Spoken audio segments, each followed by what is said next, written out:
Koho uslyšíte teď, toho už jste viděli. Dělal nám tady to, jak jsme tomu říkali, trčítko? Jak? Tračítko. Adam zrovna je na ty, Andy, prosím, udělej mi klikátko.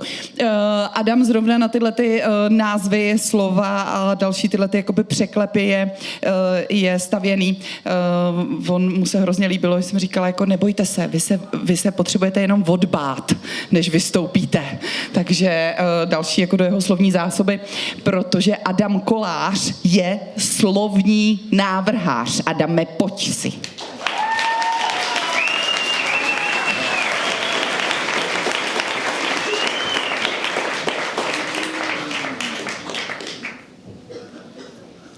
Skvělý. Já jsem tuhle prezentaci připravoval 4 hodiny a včera jsem potkal kamarádku a řekl jsem si, že vám řeknu spíš příběh o tom, jak jsem ji potkal. Já jsem vystoupil z metra a teď na mě koukala žena, která byla barevná a celá zářila, měla takový barevný svetr. A já jsem si řekl, že ji odněkať znám. Ona, no, teď se známe. A já jsem si nemohl vzpomenout na jméno. Komu se děje takový to, že se nemůžete vzpomenout na jméno? Dobrý. No a ona mi dávala radu. No, začíná na D a díky tomu si mi pomohl zvědomit, co je ve mně. A já jsem nevěděl, ale ona řekla, že se jmenuje Dita. A já jsem říkal, no jo, já jsem ti před 3 lety řekl, že máš v sobě to dítko. A ať ho kultivuje. A ona říkala, no od té doby jsem si to všude kreslila a připomínala jsem si, že mám v sobě to vnitřní dítko. A to mě udělalo radost, protože všichni se nějak jmenujeme a všichni používáme tu češtinu. A to je můj úděl jako slovního návrháře. Já jsem si řekl tu předchozí prezentaci, že vám tady chci prodat báseň na míru, že píšu báseň na míru. Kdybyste někdo chtěl báseň na míru, tak můžu vám ji pak prodat. Ale v té primární tady jako úloze, proč jsem tady na zemi, tak je, že chci nám zvědomovat, co nám ta matka čeština přináší. No a v roce 2024 jsem se začal prezentovat jako slovní návrhář, protože už jsem nechtěl jsem být někým jiným, abych živil toho, kým jsem. Prostě dělám, co mě baví, že? Takový to.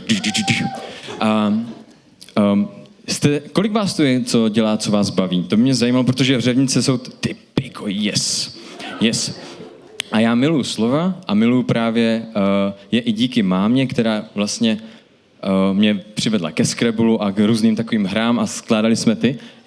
Hele, zrovna se sedí, malej Áda, to jsem já a miloval jsem prostě si hrát s těmi slovy. A to mi zůstalo a díky tomu jsem si uvědomil, že když mi je třeba ousko, tak se k tomu můžu navracet. Že se můžu zavřít do sešitu nebo jít si zalozit na stromy. To taky miluji, to rozšiřuje moje ousko. Takže se můžete taky zamyslet, co vám rozšiřuje vaše ousko. Kde vaše dítko se děje, kde se nechává dít vaše dítko vnitřní. Tam je to, co přináší tu radost. A jako na závěr, ta báseň na míru, to asi nestihnu, ale já jsem vám chtěl přednést báseň prostě. Protože jeden ze způsobů je, jak můžeme tady se podpořit, tak je právě tím slovem. A já zkusím tady přizvat kamaráda hudebníka Michala Juřičku.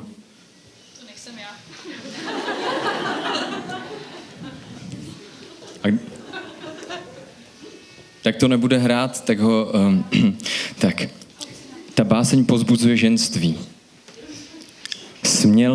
Směla se smát. Dovolila si to. Osmělila se, do sebe převtělila. Vzlétla vznešeně. Dívka ženou se stala. Za svým si stála. Stůj, co stůj. Laskavostí však nešetřila a odvaha jí nechyběla. Byla svou a v druhých se nestrácela. Vzplanula a nikdo nic nehasil. Ženy hořte, muži nehaste. Muži hořte, ženy nehaste. Jo? Tady na připomínku toho, že slovem můžeme i ranit, i hojit. To jsem já, slovní návrhář, a kdybyste chtěli něco víc o básni na míru, tak mě můžete najít tam u toho stolečku. Stihl jsem to, Baško?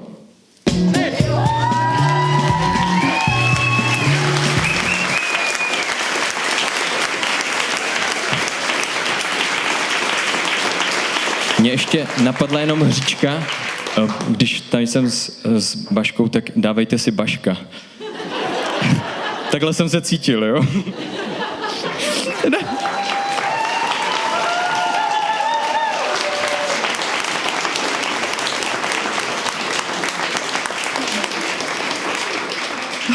To je krásný. Jedno dítě v první třídě složilo báseň: Baško, Baško, ty moje taško, chtěl bych s tebou chodit do školy každý den. Složíš lepší, jo? Tak jo.